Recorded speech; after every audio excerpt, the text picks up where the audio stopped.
All right, so welcome to the Rise podcast. Quasi Millington here, and I'm here and I'm excited with Fraser Bayley today. Fraser Bayley has an unusual story, having gone from being a butcher with multiple mental health challenges to a passionate vegan advocate, bodybuilder, and online strength and nutrition coach. In a struggle to overcome serious mental illness, including bipolar disorder, ADHD, and severe social anxiety, Fraser chose to walk away from the butchery industry for good. He never realized how health, fitness, and veganism would then come together to transform his life in amazing ways.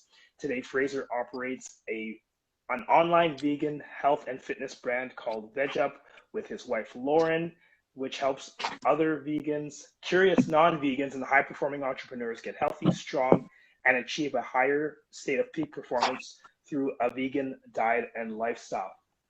So, first of all, welcome, Fraser. And before we get into this, a lot of times people will ask me why I have certain guests on the show, and people might be wondering, okay, why do I have a vegan bodybuilder on a resilience podcast? Well, you can add to this as I talk through it, but there's a couple of reasons why I have you specifically on here. You know as well as I do that serotonin, the feel-good hormones, all of it starts in your gut. And if you're not physically healthy, you can't be mentally healthy. And if you don't have that connection, then you can't bounce back if you're sluggish, if you're slow. And so diet and nutrition have everything to do with holistic health. So all I want to do is present options for people to be healthy. I teach 4 pillars of resilience: mental, emotional, physical, and spiritual. And I believe you exemplify all of those. So I want you to have you on here. Not to mention, as a vegan, I love seeing plant-based athletes break stereotypes. And you know what I mean by that. And you know we're going to get into that. But we're going to talk about a few different things today. So first of all, just welcome and thanks for coming on. Despite the time mix-up, it's all good. We're worlds apart right now. Yeah, Quessy, well, I mean, thank you, brother. I appreciate it. And I love your 4 pillars. I think they are a foundation of a good life. And like you were saying to your listeners, even if they aren't necessarily open to the complete idea about a vegan diet, just contemplate what we're going to share with you here. Contemplate what we're going to say, because at a certain point in time, I was a butcher. I was an avid meat eater. And I had a ton of mental health problems. My life was vastly different than it is now. And the only difference was that I was curious enough to walk the path. So that's it. So all I'm saying with this conversation that I'm about to have with you is for all your listeners to just be curious. That's it. Absolutely. Be curious. And I want to present options that are out there for people. And I know from following you and kind of developing an online friendship, I know that a lot of people tend to be afraid to even listen to a vegan because they think, okay, tree hugger, they're going to try to convert me. It's like a religion. And you're not like that at all. You talk about holistic life health and you just say, hey, listen, if you're curious about knowing a different way, just hit me up and let me know what you think. And your laid back way of just approaching it is something I really enjoy. And not to mention, you're jacked, and I love to see jacked people and just exemplify workouts that you do. So I look at some of those as well. Talk to me about the mental and physical connection, if you can. Yeah. So like you touched on at the start, I've come to realize how important your gut health is when it comes to your brain function and the way you think and the way you feel. And it's funny because when I was younger and I suffered through bipolar disorder, severe social anxiety, ADHD, I mean, you name it, Quissy, I had everything. And I look back now and I think to myself, man, my diet was terrible. Like it was standard American diet type stuff, but in New Zealand. So everything was processed. I don't remember ever really eating any whole foods. So foods that aren't in a package and don't have an ingredients label. And my skin was really bad. I had bad acne. That's another thing, obviously, with what's happening in your digestion what's happening on your skin is a manifestation of what can be happening within your body. And what I started to understand was that, and I even made the connection where on the days where I felt really bloated or I had digestive issues, my mood would be noticeably worse. And even to this point now, with our students, for example, I get them to track their digestion and their energy and mood. And you can see the two seem to come hand in hand. So as digestion goes down, mood and energy go down. As digestion improves, mood and energy increase. And obviously that's an obvious one, right? So you think about it, if you're really bloated and you're running to the bathroom every 5 minutes, you're not going to feel very good mentally. But I do think it does have a role, like you were saying, on serotonin production and just other chemical responses within the body. So it really led me down this path of being very curious about what is our digestion? Like, it's not just breaking down food that we poop out the other end. There's more to it than that. And I noticed how much the types of foods we put in our body affect our digestion. So there are things that will help and heal and regenerate digestion and your cellular function. And there's equally things that I think will inflame it and aggravate it. And so part of this discussion could be diving into what that looks like. And that's kind of, I guess, what's led us down this path of vegan diets to some extent, is recognizing those connections and then understanding, okay, if we want to think better and we want to have more mental clarity and we want to have a better mood, what is it going to take internally for that to happen chemically? And it comes back to that gut stuff that you were talking about. Yeah, absolutely. And I want to talk a bit about your backstory a little bit, because I don't know too many people who had quite those polar opposites, to go from being a butcher to being vegan. And there's something that you said that I looked up, and by the way, follow him on VegUp Life on Instagram. And there's an interesting picture that you have on there of you kind of being bloated and showing a past version of you and now, and I was shocked when I saw it. But you said that being a butcher was like jet fuel on the fire of mental illness. Can you explain your background and how that applied to you? Yeah, so growing up in New Zealand, I fell into the butchery industry as a student, and it's funny because people say, well, why would you choose to work in a place like that? Most people fall into it by accident. They'll usually be working part-time after school, or there'll be a job opening and they just need something. And for me, it was a part-time job after school. I really struggled at school. I wasn't getting good grades.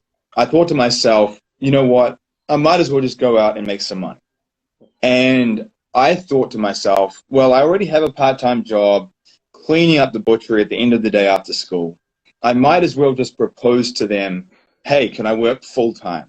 That was it. I didn't think anything of it. I didn't think to myself, well, am I walking into a situation here that's going to breed further negative addiction and mental health challenges and all these things?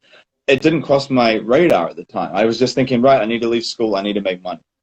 And I did that. And what I didn't realize at the time was that predominantly, I would say 99% of the people in the butchery were male. There's a weird reason. I guess maybe it's to do with strength, like moving heavy things around all day, or just, I don't know. It was just, there seemed to be certain types of people fell into that industry, and people with a lot of addiction, people with a lot of anger management issues, people with clearly a lot of mental health issues as well. And I do feel like being in that environment, already having struggled with bipolar disorder, so, all the things I mentioned, it definitely seemed to exacerbate those issues even more. It really led me to drink more, to eat more poorly, and then obviously that cycle just perpetuated. And I was in the butchery for about 6 years. So I saw all the things behind the scenes regarding the way that animal products were processed. And there's a lot of just horror stories that I witnessed. And at the time, I was so desensitized to that, I didn't even think to myself, man, I should probably stop eating meat right now. It was only after the fact, once I got out of that environment, that I was able to look back and recognize, wow, like I couldn't see the forest for the trees. because I was in it. And so there came a point in time where I was so depressed with that job. I would cry in the morning when I had to wake up to go to work. It was like one of those situations where I would wake up. It was 4 o'clock in the morning. I would cry because I thought to myself, what's it going to be today? Because being in a butchery is like being in an alpha male wolf pack. It's there's a lot of competition. There's a hierarchy in there. You probably know, coming from your background. I mean, it's very, there's a pecking order to things. And I was right at the bottom. So because of that, it made it like, it was Russian roulette. I never knew coming into each day, was it going to be a good day or a terrible day? And so that really increased my anxiety. So and you're talking about from management there, levels? Like, is there like high management levels? not even so much management, but within the butchers themselves. So you have management, you have sort of second-tier management. They tend to be pretty like business-like and official. But then below them, you have a group of butchers, and they create a pecking order within their circle. That's not actually there's no official like head butcher, but the guy who's the most dominant and the best at it will become the head butcher, and he's usually the most aggressive one as well. So it was kind of like this sort of wolf pack scenario. And I remember I got to the point where I honestly thought that if I don't change something now, like I'm not going to survive this. I got to that point where I thought to myself, I cannot literally see myself surviving this if I'm here for another 2, 3, 4 years.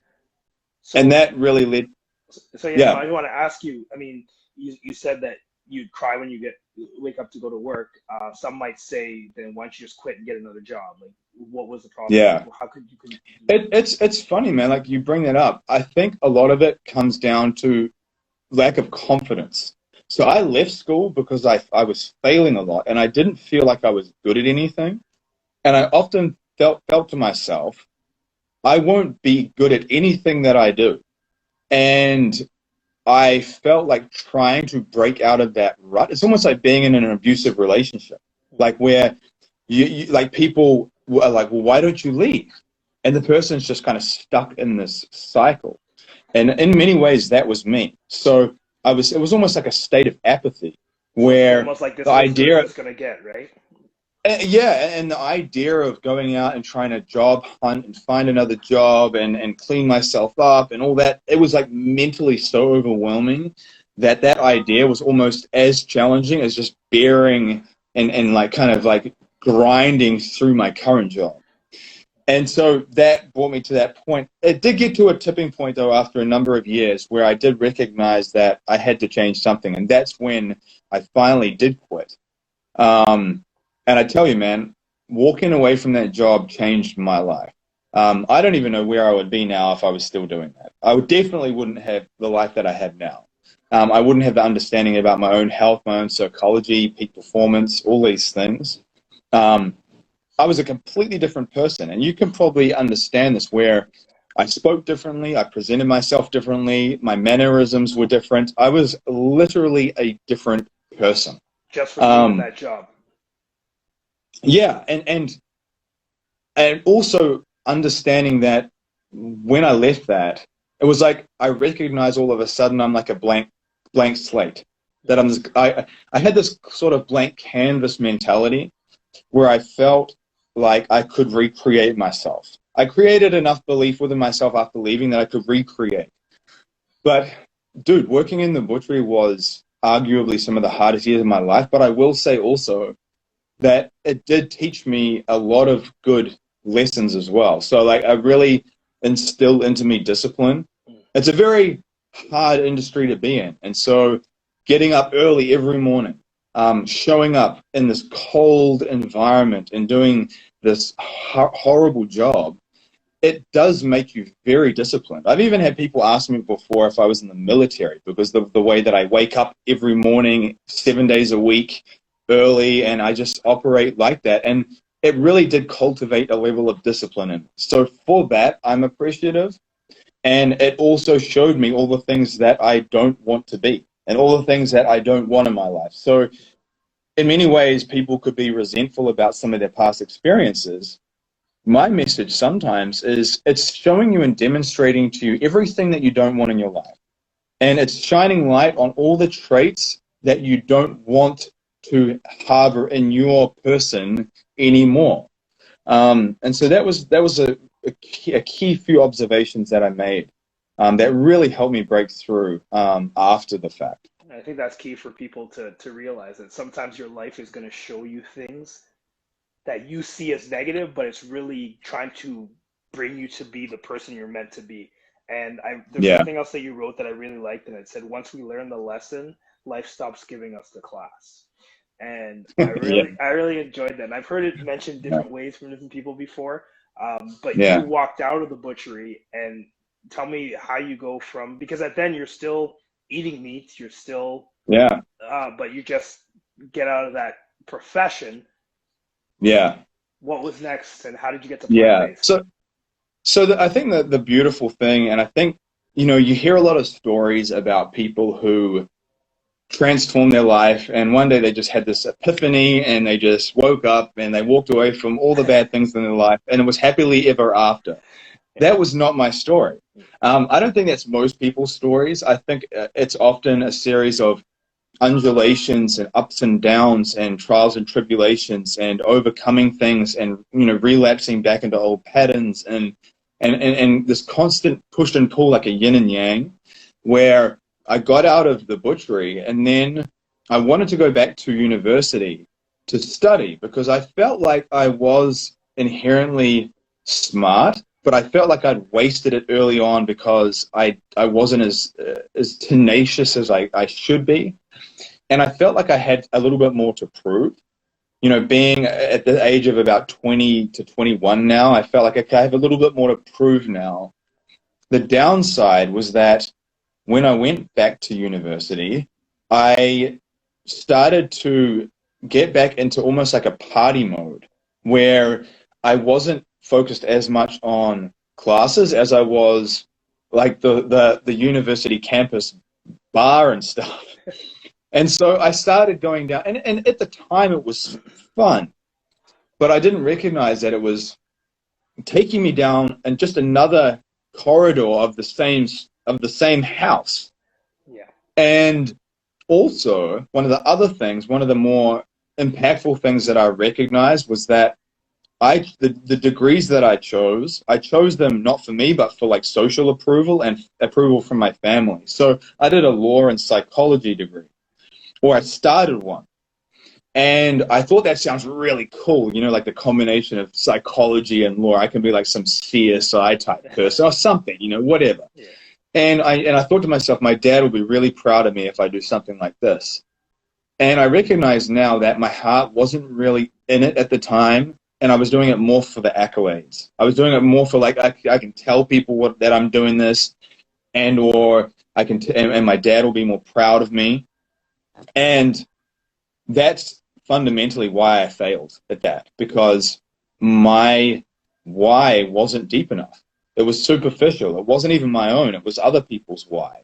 And I flip-flopped, and I remember I was still dealing with my anxiety because what had happened was I was still using the alcohol, even at the college campus, to kind of help calm my anxiety down. And I recognized that was more and more of an issue. And with the help of a therapist, by the way, I had a therapist through this process who guided me and kind of gave me insight and introspection into myself. I started to recognize, okay, the alcohol is a real problem because it's leading me to be more complacent. It's leading me to like skip on things that normally I shouldn't and wouldn't because I was more disciplined to some degree. And when I removed that from my life, my anxiety went through the roof. It was like years and years of bottled up anxiety that I'd been medicating.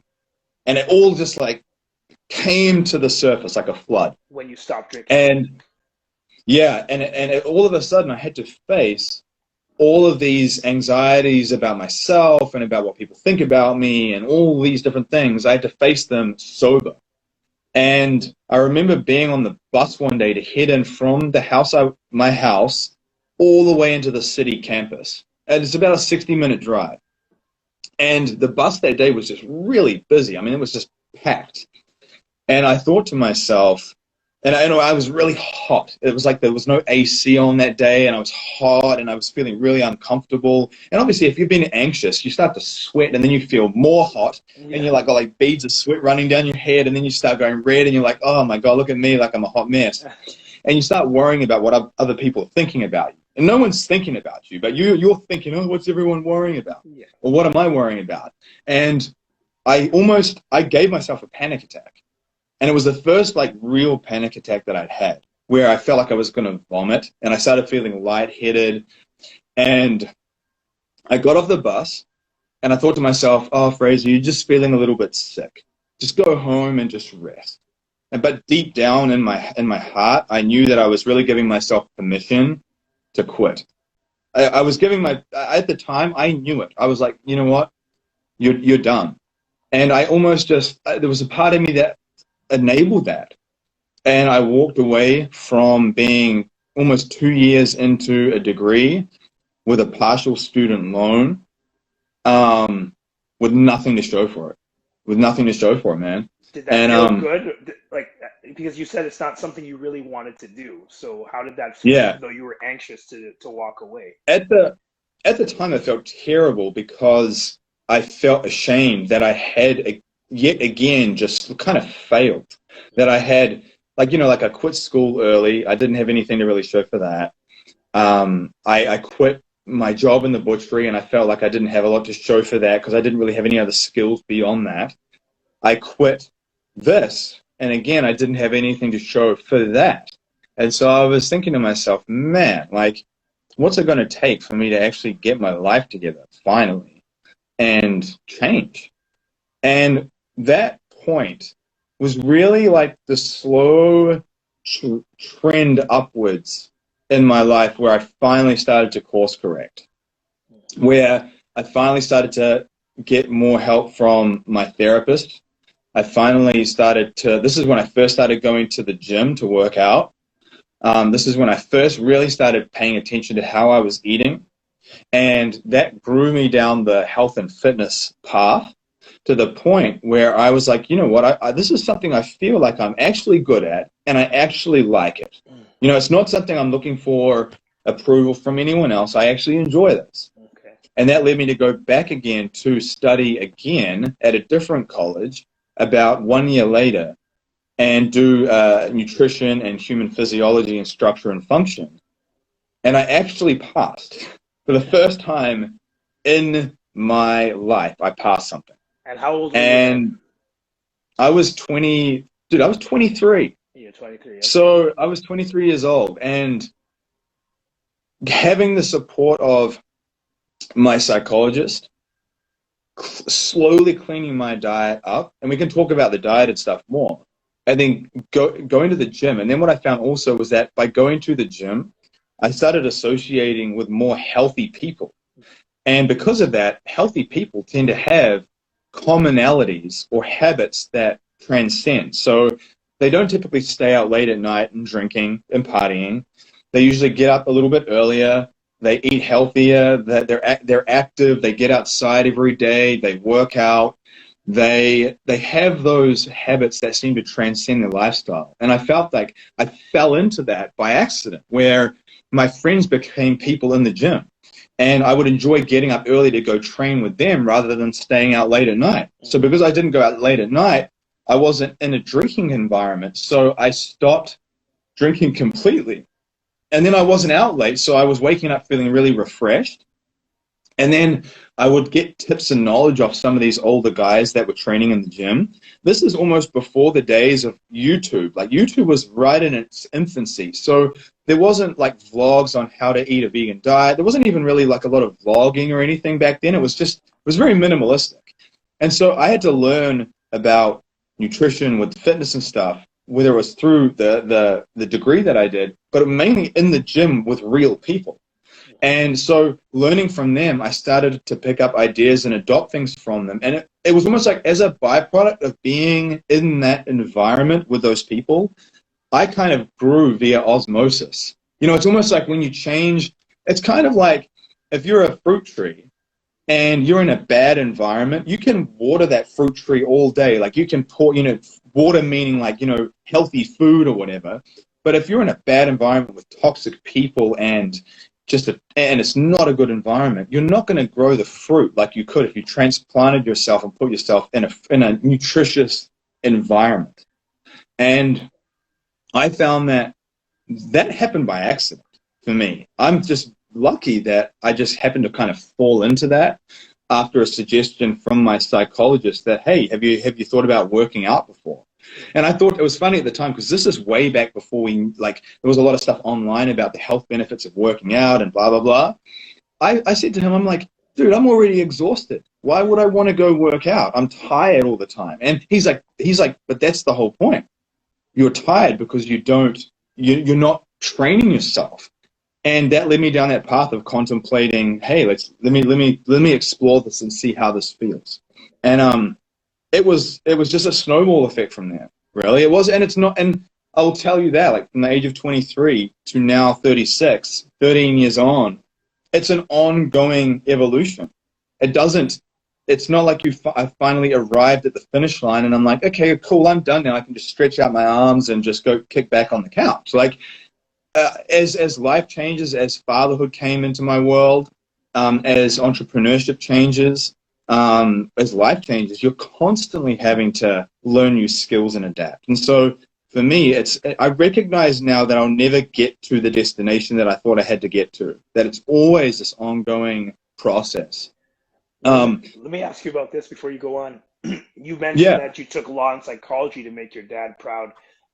When you took nutrition, were you concerned with what your parents thought, or was that just a soul-based decision? That was a soul-based decision, that one. So that one, it was far less about what anyone else thinks and completely more about how I feel and think.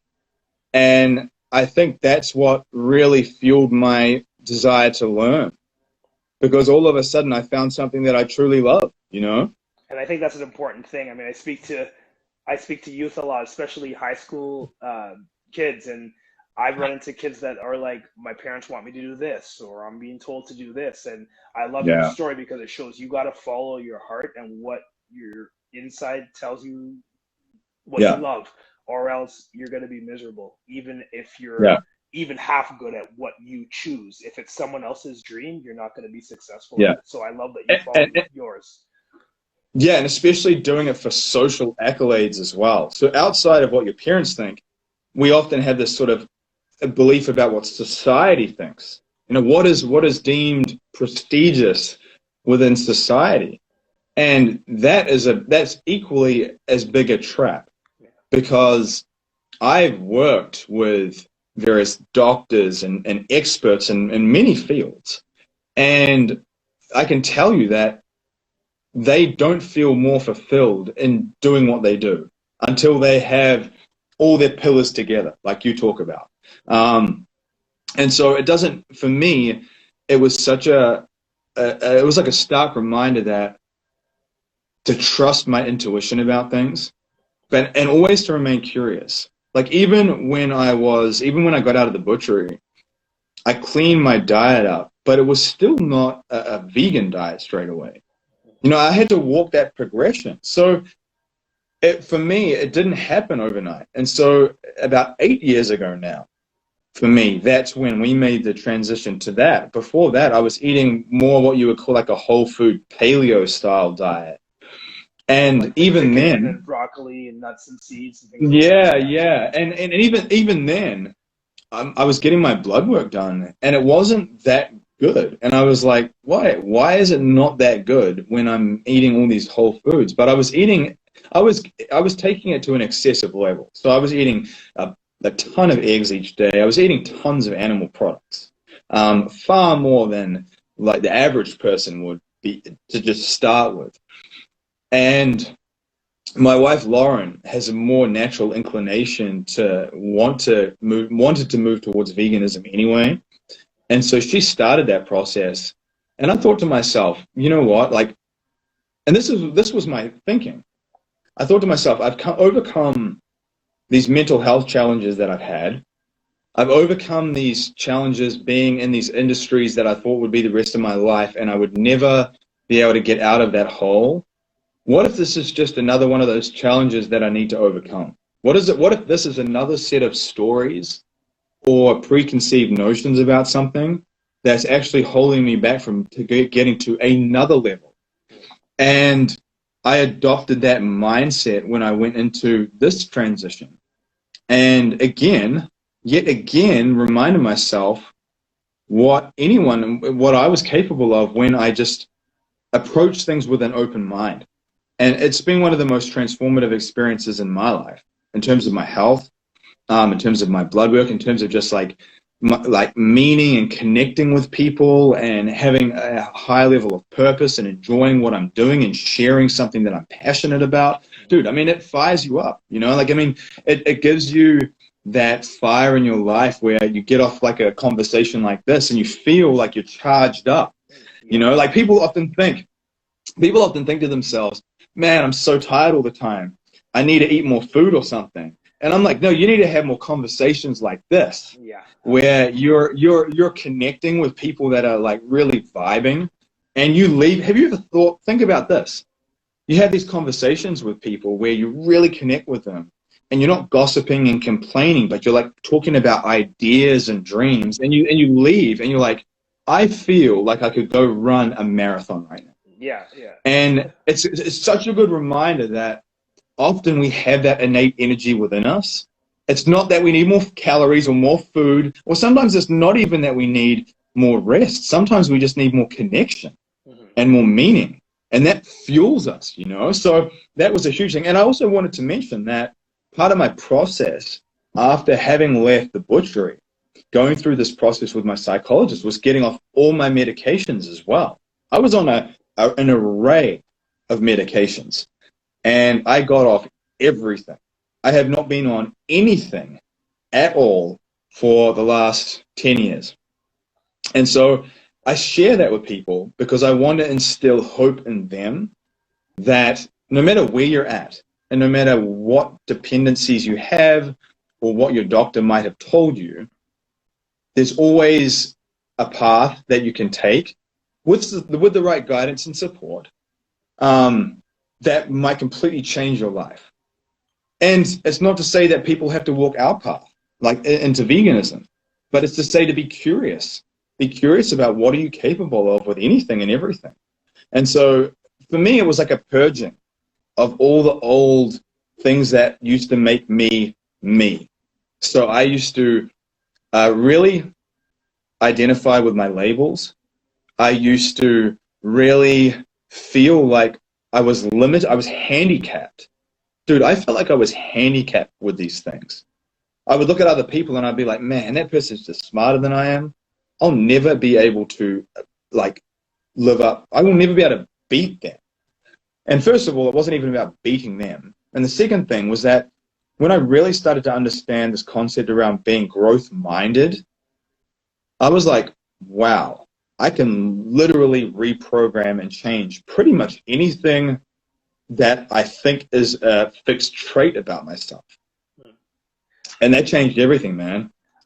What I love is that we're having flavorful conversation, and we're barely talking about, you know, vegan food and dieting. We're talking about holistic living. And I will meet a lot of vegans that know a lot about the food side of it. But you're teaching about the whole lifestyle, like up-leveling your life. How do you go from just, okay, I'm going to try this vegan diet and getting into that to, okay, I'm learning about mindset and I'm teaching people all of this now? Yeah. How do you walk that road? That is an amazing question. Because what it was for me was recognizing that just giving someone a piece of nutritional advice wasn't enough. Because what I started to notice was that I would give people nutritional advice or just purely technical things. Like, here's something to do with your workout, here's something to do with your diet, go away, do that stuff. And what I noticed was that these people were not able to be consistent long term. So they struggled, man. They would relapse. They would do things for a little bit and they would go backwards. And I felt to myself, I'm like, I have a moral responsibility to these people to help them, if they want it, to break out of that relapse cycle. And I thought to myself, what was the key thing that helped break me out of that cycle? And it was my psychology. It was the way that I think about my challenges and reframe them. It was the way that I think about the world. It was the way I choose to interact with people.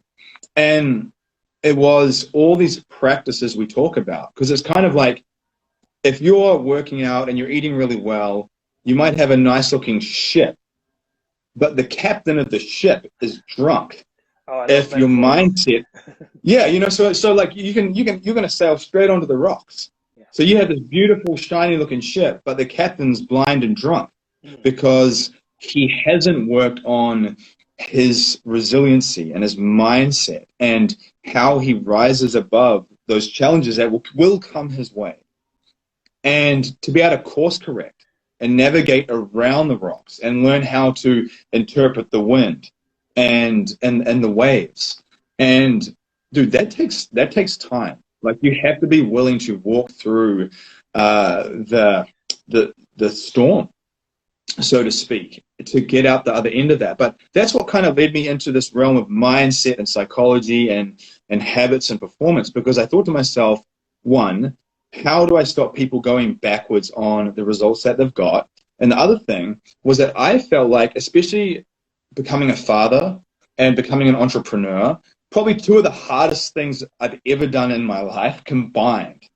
And I felt like I have to find ways to maximize how I function.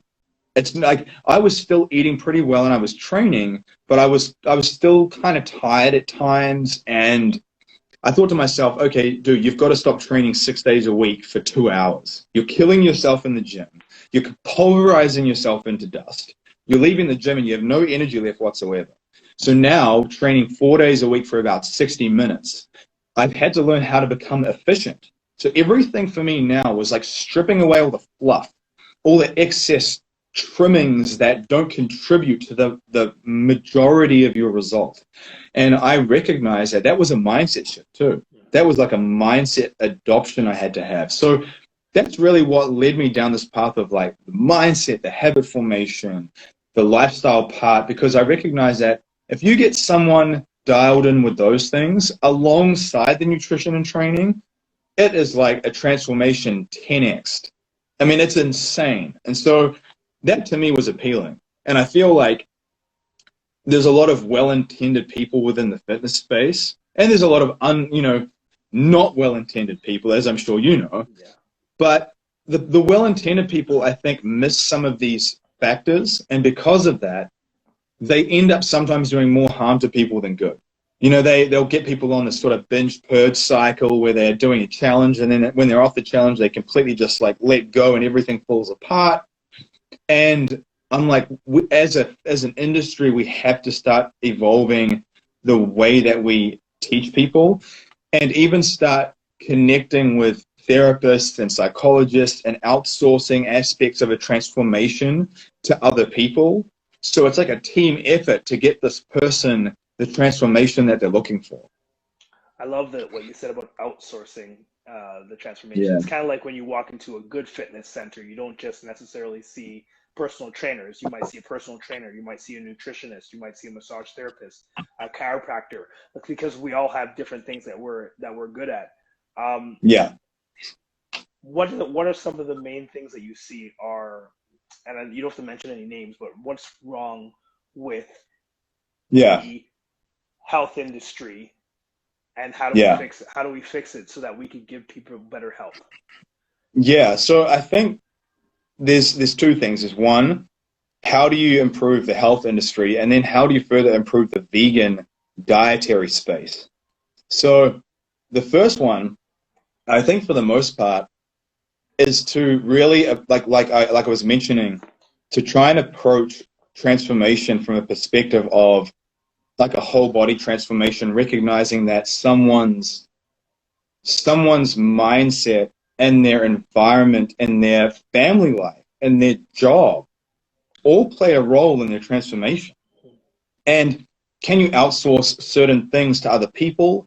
Can you work and affiliate and connect with other experts in different areas that can complement what you're doing to give this person a better transformation? Or can you put them onto resources and different people to follow on YouTube that might plant seeds in their head to get them thinking about things differently? Because the fitness industry can be quite superficial, and it's very, I think a lot of people who are beginners or intermediate come into this and they think, wow, when I get that body and I get that six pack and I'm looking like that on the old IG, I'm going to get so many accolades, and I'm going to feel so good about myself because I'm going to be getting 100,000 subscribers, and I'm going to be just like working on the road, traveling like this nomad, and my life's going to be amazing. And it is not the case. Until people find value in the process and get comfortable with themselves where they're at, you're not going to get that body and feel any different. And I know this firsthand because I've done periods where I would diet down for photo shoots or really because I just wanted to push really hard to see where my limit was. And I didn't feel any different when I got there. Any different. In fact, I would argue in many cases I felt worse because I started to neglect other areas of my life. And then that took a toll on my psychology. And so I had a physical result without the mental stability. And that's not a good thing. And that's what I guess a lot of the mainstream fitness industry inadvertently shares. And I don't think a lot of the time it's malicious. I just think it's from a naivete. When it comes to vegan fitness, I think the biggest thing that I'm moving towards is not promoting vegan fitness from this just perspective of just bodybuilding, where all you eat is Beyond Burgers and Impossible meat and broccoli, or like just tofu and broccoli. I mean, there's nothing wrong with that. Like, I'm not going to say to someone, hey, like, that's wrong. Like, you should be doing it like the way I do it. What I'm saying is that we need to be coming from a place of looking at food as an array of nutrients that all offer different benefits. That's not just related to muscle building. That's related to improving digestion, like you said.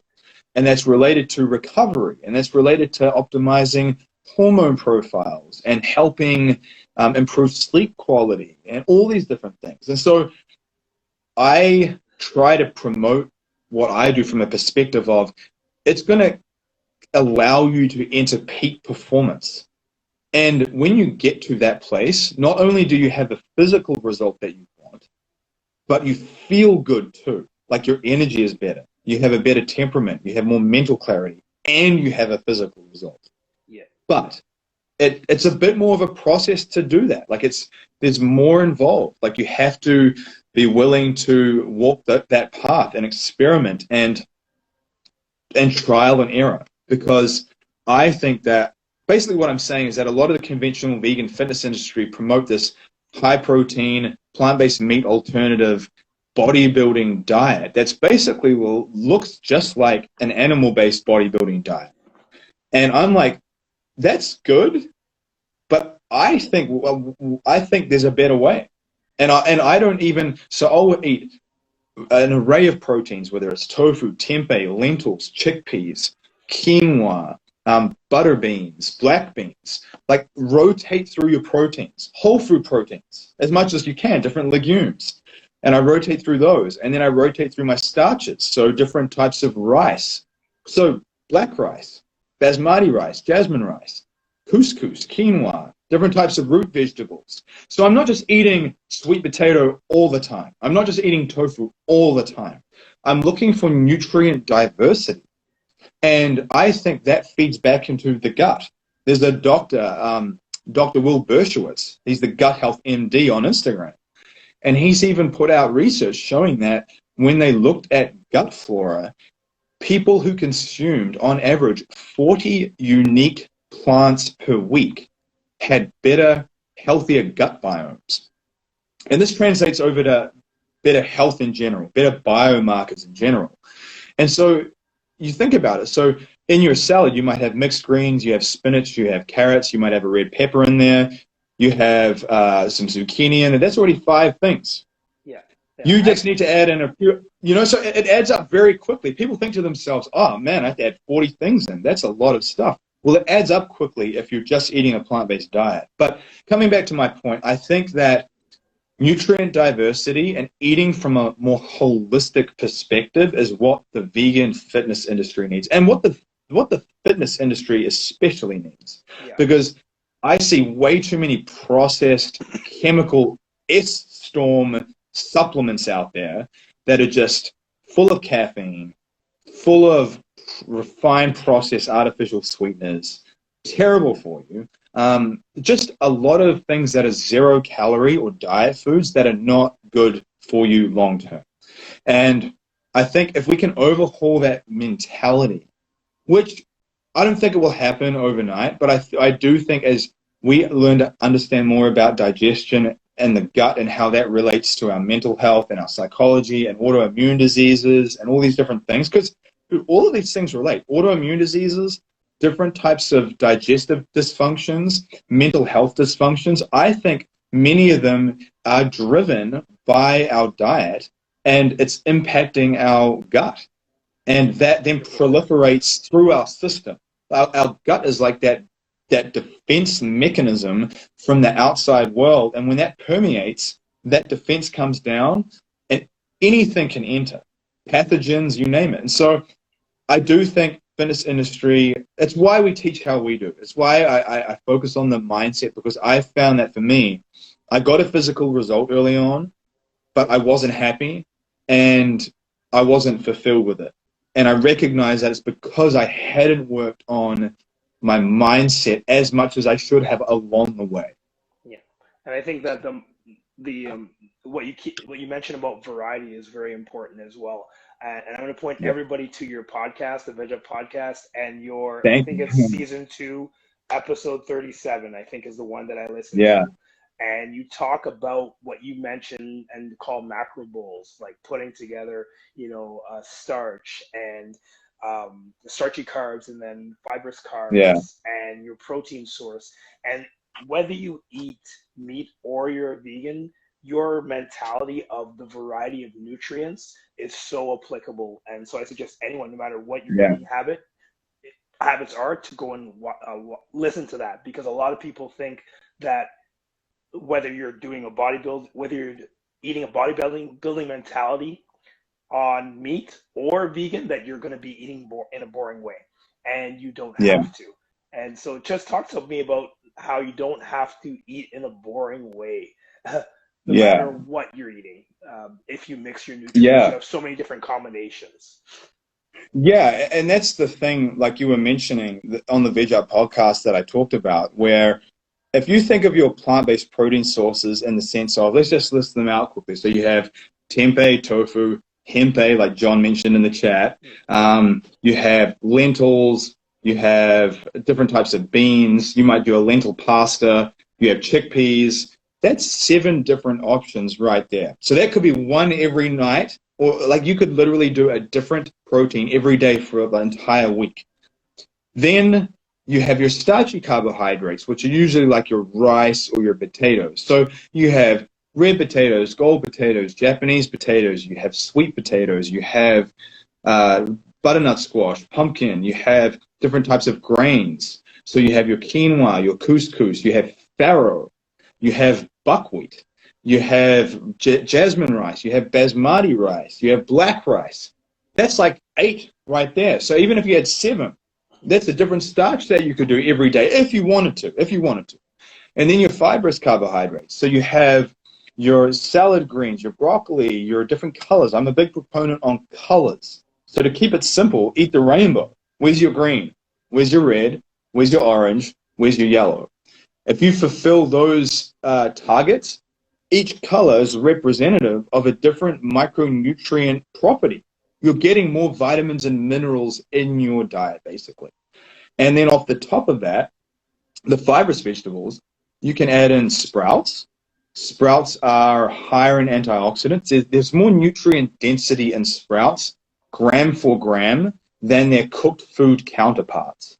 So sprouted lentils have twice the antioxidant value of cooked lentils, gram for gram. So I'm all about how can you maximize nutrient density in the same amount of calories. What does that mean for the average person? It means that your energy levels will improve, your hunger and cravings will decrease, your gut health will improve, your body composition will improve because your hormone profiles are improving, all of these things. And so beyond that, you might throw a fermented food on there as well to help nurture the probiotics in your digestive system. So whether it's kimchi, miso, or sauerkraut, one of those things, you can put all of that together in a bowl. And then what we do, and what I love to do, is I'll use coconut aminos to kind of give the meal some moisture so it's not too dry. And then I use different flavors of hummus. So you have smoked paprika hummus, or you have garlic hummus, or you have, insert any type of hummus you can think of. In the US, there's a sauce called bitchin sauce, and it's an almond-based sauce, and it's amazing. I mean, it's really, really tasty. And so you can put that in, and that would be your condiment or your fat, your whole food fat, because it's an almond-based sauce, or you've got your hummus, which is tahini-based. You could use guacamole if you wanted to, and then you mix all that up. Dude, you think about how many different meal combinations you could create if you interchange your proteins with your starches, with your fibrous vegetables, and your flavors. Right there, you have an endless rotation of different meals.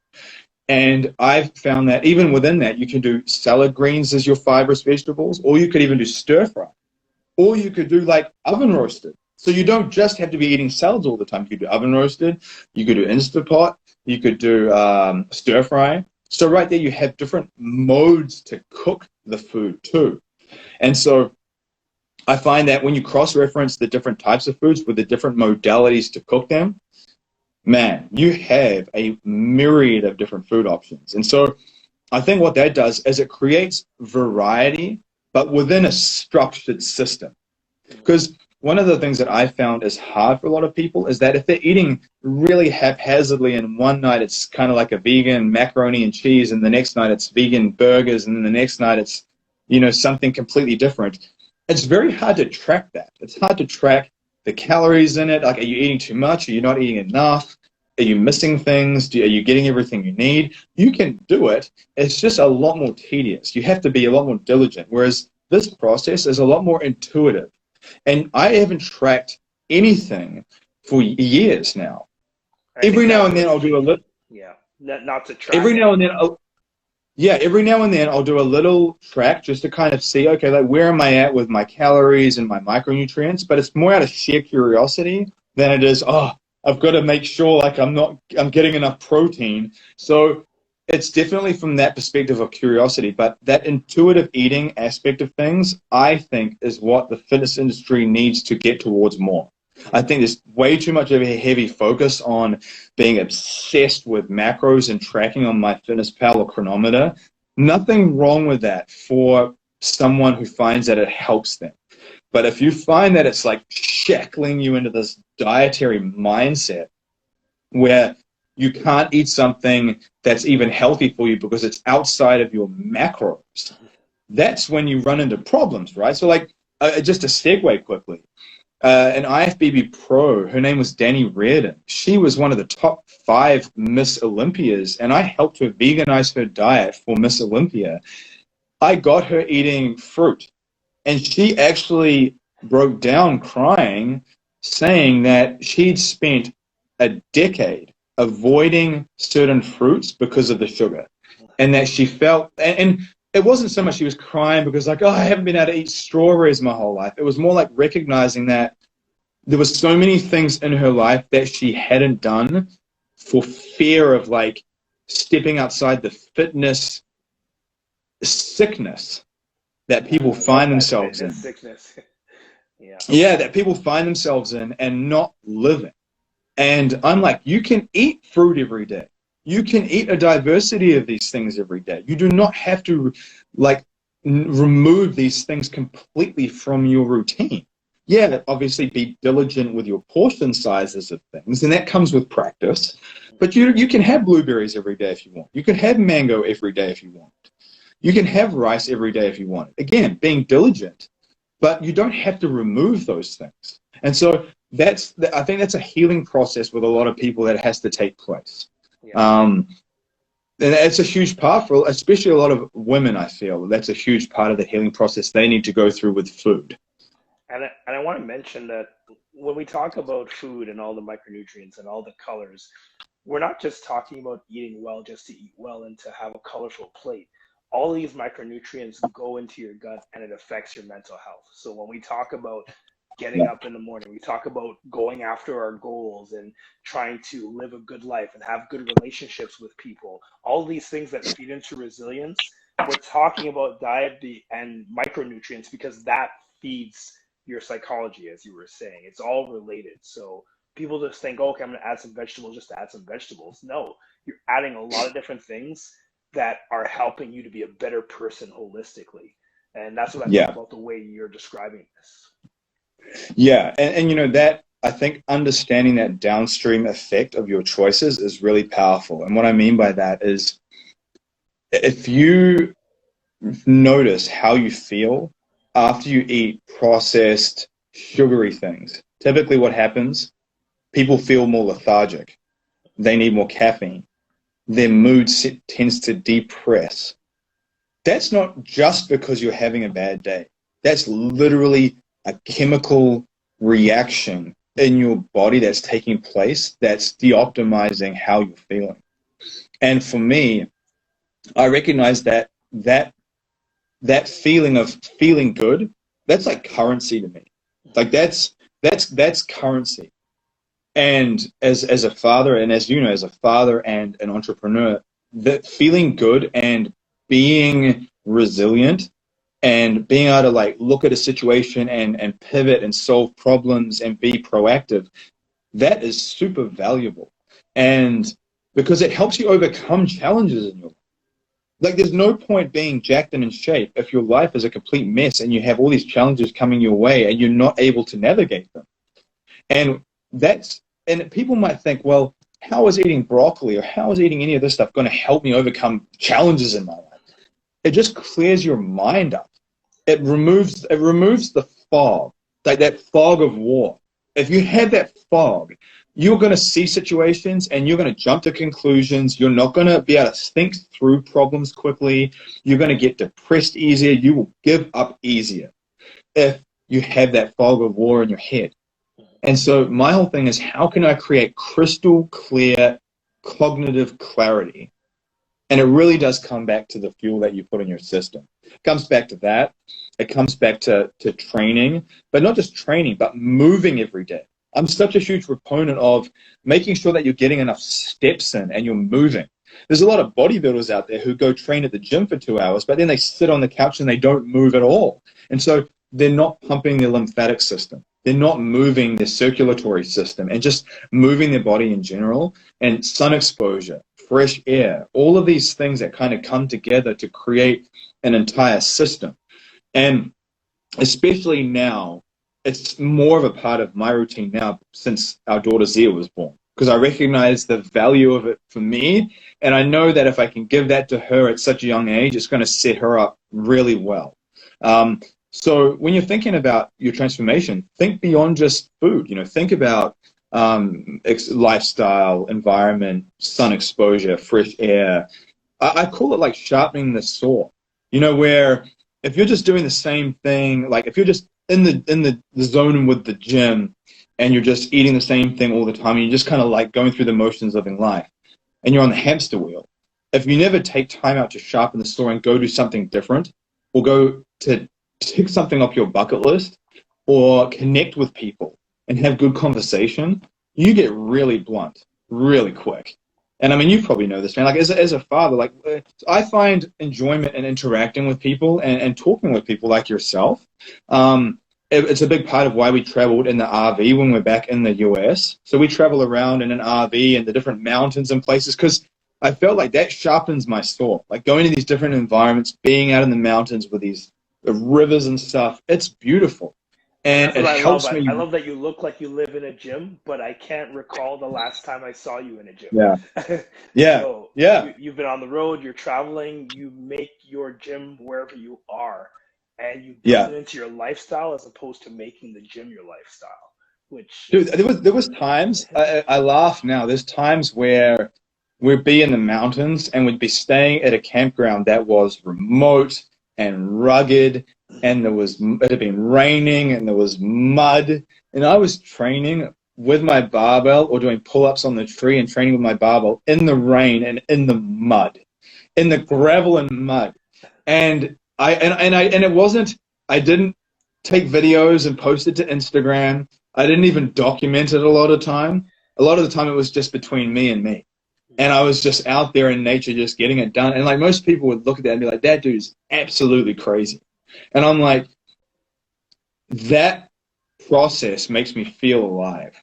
It reminds me of doing those things every day that bring me closer to that mental clarity. You know, it's like you don't just, people would say, well, you know, you can afford to take a break. Like, you know, you're already in shape. Why are you working out so hard or whatever? And I'm like, well, I'm not going to stop brushing my teeth just because my teeth are clean. I'm going to keep doing it because that's how it got to that point. And so it's literally just building rapport with yourself and building an appreciation for the person that you could become. I think that there's a big part of it for me is like recognizing it and seeing it almost like as an investment into my future self. Like I'm doing these difficult things now because I want to invest into that person that I know I will become as a byproduct of these more challenging habits now. And that comes down to a vegan diet and choosing to eat a vegan diet when it's not always the easiest path. But arguably, the myriad of health benefits to me are immense. And so, you know, back in Louisiana, where my wife Lauren is from, there's a huge food culture there. There's a huge Southern food culture, like big into seafood. And that culture keeps people captive a lot of the time because they're used to interacting with people over food. And they're used to interacting and they're worried about what are their buddies going to think. I flip that on its head and I'm like, why don't you go hiking and interact with people that way? Or why don't you do something that's non-food related and interact with people that way? Or also another thing that I'll often tell my students is have a confidence that when you see everyone doing a certain thing and you feel like most of them have what you would consider average results, you need to be the one who paddles upstream to get that different result. Now, there's nothing wrong with getting that normal result if you want that. But if you want more out of your life and you're not happy with where you're at, be that person who walks the path less traveled and don't be embarrassed about it. Rather, see it as a good conversation starter. You know, like with me, some people have been like, oh, dude, like if I go out and I'm eating out, you know, I'm embarrassed to order something vegan, or I'm embarrassed if I have to ask the chef like to do too many things. It's like I don't want to go out of my way and be a pain in the butt to people. And I'm like, dude, don't approach it with that mentality. Approach it from a perspective of if you're polite and you ask nicely and you make a fun conversation about it, you might get a really good response. And then it starts interesting conversations with other people at your table. Like we went to a number of years back, some friends came in that were family, and they all went to the seafood restaurant in New Orleans. Obviously, they'd already picked that place. We went there, we spoke to the waiter, and I was like, hey, like, you don't really have any vegan options. Is there any way that I can talk to the chef? And they were like, yeah, sure. And he comes out and I'm like, hey, man, like, look, the stuff on the menu looks amazing, but like, is there anything like you can do like creative that you can like just throw together? And I tell you what, like his face lit up. And he actually had fun doing it because he's like, I get bored of making the same thing every time. And that meal was probably the most beautiful meal we've had out in a long time. I never thought of asking the chef. You know, people just go and they order, if they're vegans, they're just like, yeah, just give me rice or something. Yeah. Yeah. So. Yeah. And obviously, you know, if you're at a restaurant, you can maybe try and do that. If you're just at a chain, you might not be that lucky, but it's the way that you present it. And that comes back to that mindset stuff. That if you don't have a mindset of how can I connect with people where they're at and communicate with them on a level where they're at and make them not feel judged or get their guard up, then if you can do that, you have more positive rapport with them and you have better outcomes in your life. And that comes, man, just from like working on your mindset and reframing a challenge that you might be in. So, okay, like if there's no option, what do I do? How do I navigate this? And so for me, it's such a huge part of the equation. And I think that I reinforce it more now because I see how challenging it was for me growing up when I was younger. It's like a constant reminder. You know, it wasn't just like I came from, you know, having my life sorted out from the start. I came from it having completely dysfunctional. And so I have a deeper sense of appreciation for the mindset stuff. And it's why I preach it so much, because that really overarches everything else. And when you talk about being a coach now, how does that, I guess you're helping people through their own anxiety and you're helping through the mental issues that they have because you've had it. How do you grow as a person because of what you do now with, you know, your wife? Another great question, man. And I actually think that as a teacher, and I'm sure that you can relate to this, the more you teach a principle, the more you reinforce it back into yourself. And so absolutely, it's like a win-win. So I'm sharing information. I'm telling people how they should do something. I'm saying, hey, there's these options to consider. Let's try these things. As I'm teaching them that, it's like constantly reinforcing the lessons back into myself. And I actually find that I've been able to improve my own resiliency, my own tenacity, my own consistency and discipline by constantly teaching these principles. And so what I say to other people is I'm like, you want to know a really good way to make these things stick in your life? Teach them to your family members. Teach them to the people you care about.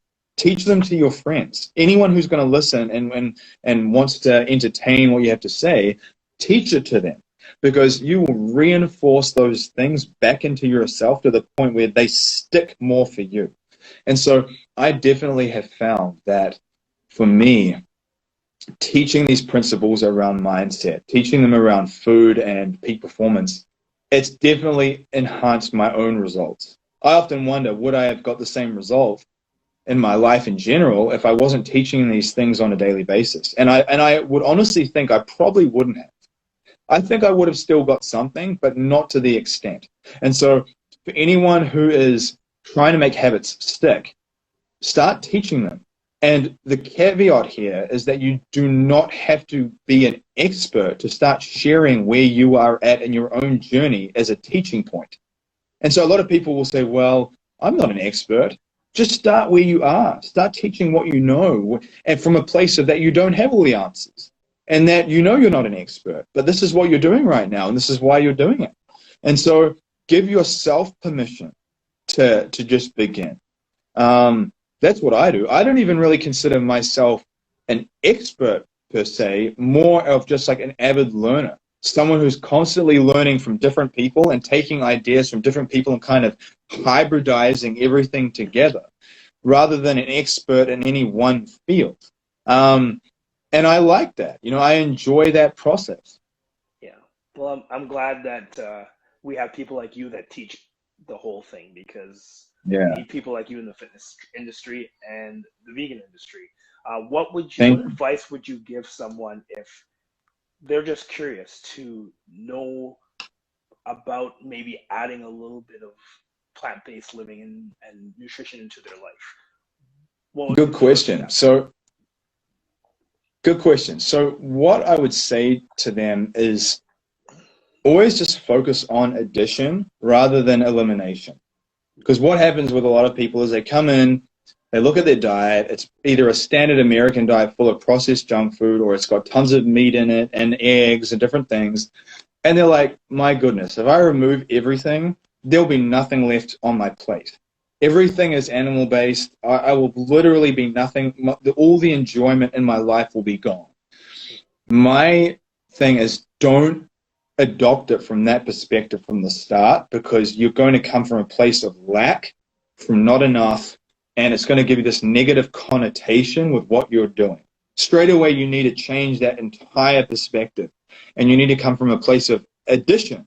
So add in new foods, try new foods and new recipes, and crowd out the old foods. So rather than just like removing something, like you go into your fridge and you just like get rid of everything that you've got and the fridge is empty, add new foods in to the point where it's crowding out all the old stuff. And so what I did over a 4-week period was I would replace my fish with, you know, tofu or tempeh. And then I would replace my chicken with maybe a plant-based meat alternative at first, just to get something that was familiar to me. A lot of people can do that. That's fine. Or I would replace it with, I would make like these chickpea burgers, and I would cut them up, and I would kind of put them on top of my meals like these chunks. And so those things are crowding out the other foods off the plate. And so whether you crowd it off with getting non-dairy alternatives to try, so try some of the non-dairy cheeses, try some of the non-dairy yogurts and milks and different things. Try some of the plant-based meat alternatives. Start looking at some recipes. Another thing is to veganize recipes you do like. So if you like macaroni and cheese, search on Google vegan macaroni and cheese recipe or healthy vegan macaroni and cheese recipe. And you can crowd out those old foods by adding in things. And I feel like, one, it gives you a more positive experience because you're not just focusing on elimination. And the other thing is that it allows you to experiment and you don't feel like there's these big voids in your life that you have to fill. And so I remember, it was funny, in the 4th week, the only thing that I had to remove was some eggs after my workout. And I just replaced it with a tofu scramble. And that was it. And everything had been crowded out and had been phased out. And there's different ways to do it. Some people just do it, bam, all in one go. And they'll just add a whole bunch of stuff in. But what I'm saying here is always approach it from a place of addition rather than just elimination. And veganize recipes you like and find plant-based alternatives for things that you enjoy to have as like a treat meal every now and then to keep you on course. So that's really fundamentally how I would say someone start the process. And I would also say to do it from a perspective of just not giving up if you have some type of like slip up or mistake or relapse. That's a big thing where someone has a bad week at work or something goes wrong and they just let everything go. Rather than thinking of that all or nothing kind of throwing the baby out with the bathwater mentality, just get back up and reintegrate and start adding back in what you can where you're at without so much judgment on yourself, and bring the expectation down to what you can do today rather than, oh, I should be perfect now, I should have it all figured out now. What can you just do today? Like, what can you add in for this next meal? After you listen to this, what can you go and prepare that's going to get you on track? And that's it. And it's like that first footstep to conquer the mountain. I love that. Get away from the scarcity mindset and stay present in today. Yes. I want to ask you maybe a more difficult question. When it comes to the mental side, what would you tell someone who is maybe where that young Fraser was, where you had mental issues, you had anxiety, and you didn't believe in yourself? What would you tell that person mentally to try to make that first step to get out of all that mental rut to changing their life? Really good question. So I would definitely say, I think the first thing is that you need to start surrounding yourself with positive messages. And you can't, not everyone has the luxury of being able to necessarily do that physically straight away. Like if you're in an environment where you have a family who's not interested in health and they have their own problems, or if you're in a workplace that's not healthy, it's hard to just change that environment sometimes. But what you can do is you can cultivate an online community, at least to start with, where you start seeding your mind with more positive stuff. And what I mean by this is, what I wish I knew early on was that I watched more interviews and videos from people who had had breakthroughs in their life and they're sharing their story. They're sharing their inspiration. They're sharing their knowledge and their strategies and their life lessons and their experience. So I can take that and I can use it to help me figure out my own life. Instead, I was watching like violent action movies and playing video games and watching Netflix. Well, even before Netflix, I was just watching like stuff that was not contributing to my mind being clearer. Because I feel like once you can seed your mind with more positive messages, it kind of then starts to pave the way for you to believe in yourself that you can change anything. And you can do that pretty like unproactively. Like you can just like lay on the couch and put something on your phone. You don't have to like get up and do stuff. So if you're feeling really drained and you're like really down and out to the point where you don't even want to work out and you don't want to eat well, click that button and find entrepreneurs and people who are sharing content online who are trying to help give you tools that they've found have been help them get out of the rut. And so back to that old person, I would have said, look, you need to get rid of like video games and just violent movies and violent content and stop watching the news all the time and start seeding your mind with content that makes you feel happy and empowered and gives you tools and resources to get yourself out of the hole. That's the first thing. The second thing I would say is you're going to have to start crowding out and adding foods into your diet that you don't necessarily like right now, but they're going to give you long-term benefit. So start adding in more vegetables, more whole foods. Hey, if you still want to do some of the processed junk and stuff, do that. But start adding more good stuff in as a primary focus to break that rut. The next things I would say is you need to get outside every day in some capacity and get some sunlight and fresh air and movement. Even if you're so lethargic and worn out that you don't want to train, walk for 5 minutes around your backyard in the sun with your shirt off. Just doing that often, I think for me, would have been enough to like break a lot of the negative feedback loops that I had kind of swirling around. And then ultimately, man, I think at that point, someone hopefully has enough awareness to get a coach or get a therapist or to get help where they can have someone work with them and guide them out of the mire, so to speak. Sometimes people aren't there yet, you know, and they don't know that they need a coach until they get that awareness that they have all these problems. And so sometimes if you can get them some early wins by these things I suggested, it gives them enough belief that they're able to go out and get that help. And then that tends to be the catalyst for change. And obviously your environment, like if you can get in an environment with happy, positive people that are living the type of lifestyle that you want, whether it's at a gym and you're working out in a group class, or it's, you know, whatever it is for you. Like there's so many different places you can connect with people now. There's like vegan meetups, you know, there's like there's Veg Fest and stuff. I don't know how much they have them this past year that happened with COVID, but I would like to think that at a certain point they reintroduce things like that. And so people can go to those and connect with other people that are kind of like them. And dude, that is like food for the soul. You know, like you can eat, I did a post the other day where I said you can eat all the kale you want and do all the yoga, but if you don't fix the stuff that's in your head and in your heart, like that's not going to make you healthy. And so that human connection, I think, is a huge part that's missing for people. And so human connection is like nourishment. And so I think that people need to consciously try to add that into their routine as well. I isolated myself a lot early on. I was like a bit of a hermit. And I think that really hindered my progress. And so knowing that now, I would have tried to connect with people more to kind of help fuel my soul, so to speak. And it's the opposite thing you want to do when you're in a low place. You want to be alone. Yeah. You want to connect with people. Yeah. I think we've proven today that you're not just a nutrition coach, you're a lifestyle coach. Tell us where we can find you and how we can connect with you online.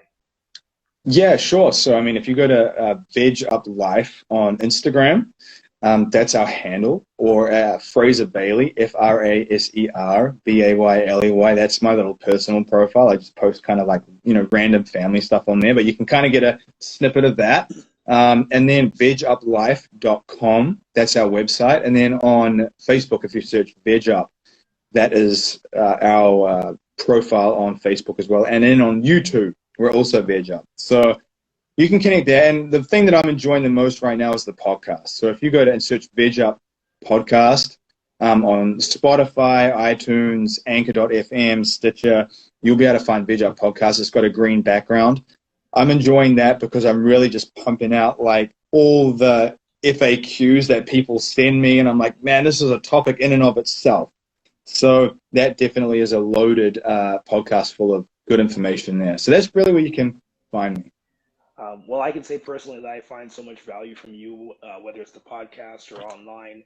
And I appreciate you taking the time to be here with me talking about mental health and physical health as well. So once again, thank you for taking the time, Fraser. And I appreciate you, brother. Of course, yeah, I appreciate you too, brother. Thank you so much for having me on your show. And I hope that your listeners get a bunch of good content out of this. All right. Thanks again, my friend. All right, bud. See you later, buddy. Have a good day. You too.